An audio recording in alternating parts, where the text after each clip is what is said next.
Hello everyone, I'm Justin, and for today's video, we're stuck in time.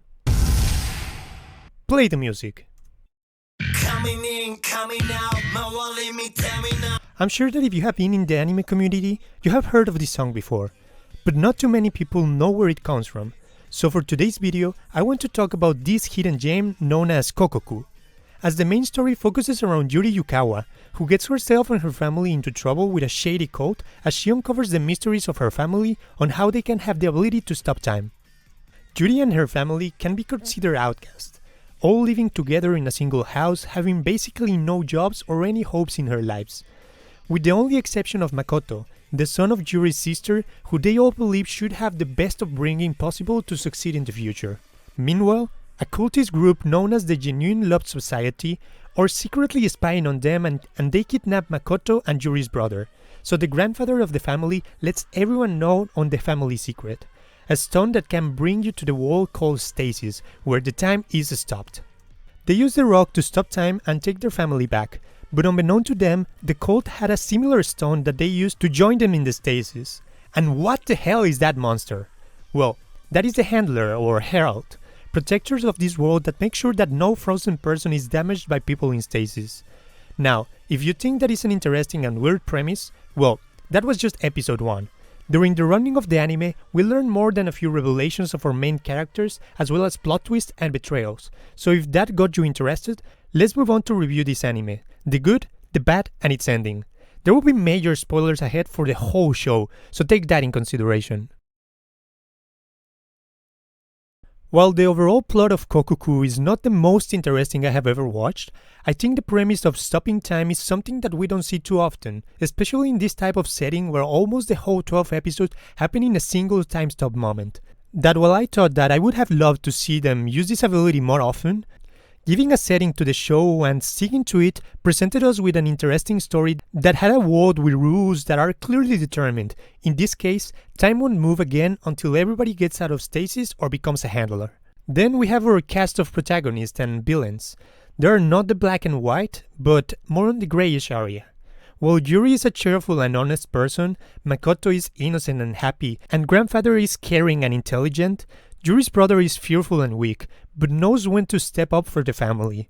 And Yuri's father is prideful and dumb, not accepting the reality that he has become a failure and wants to prove to be useful to the family. On the other hand, we have Majima Shoko, a woman who set on to bring back her family from stasis by any means, and Junji Sagawa, the leader of the cult that had a tough life as the son of a Shinto priest who betrayed his expectations while young, finding his way in this world and trying to become a divine being to become immortal.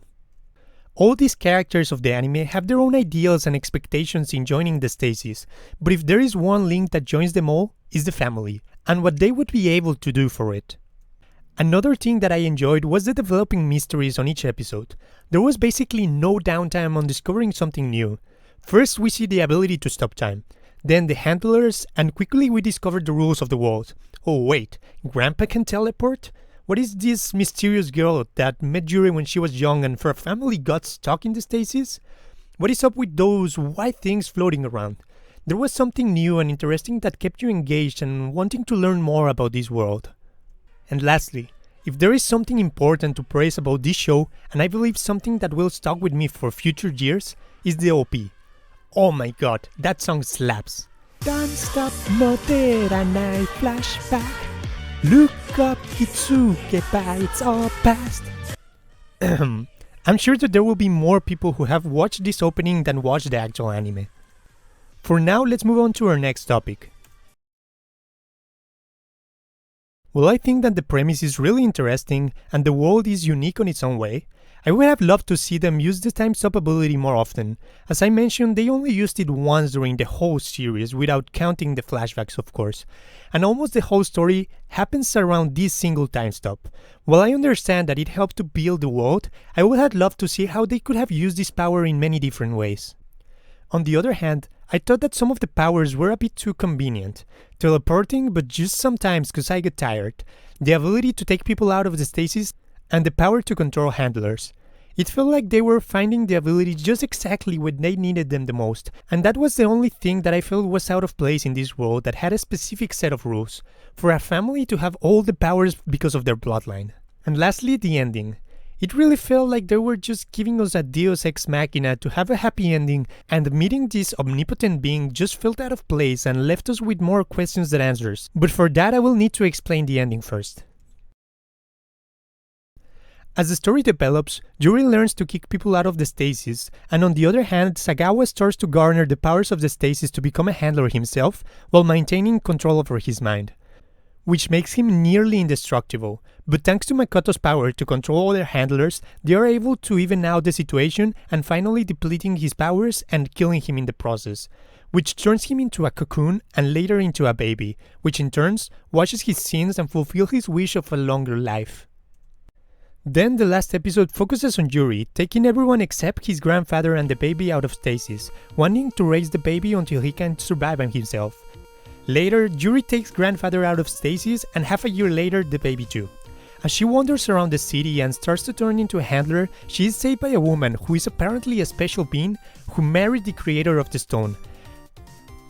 And she is in fact the real creator of stasis. As she has a brief talk with Yuri, she returns Yuri back for the real world to meet again with her family.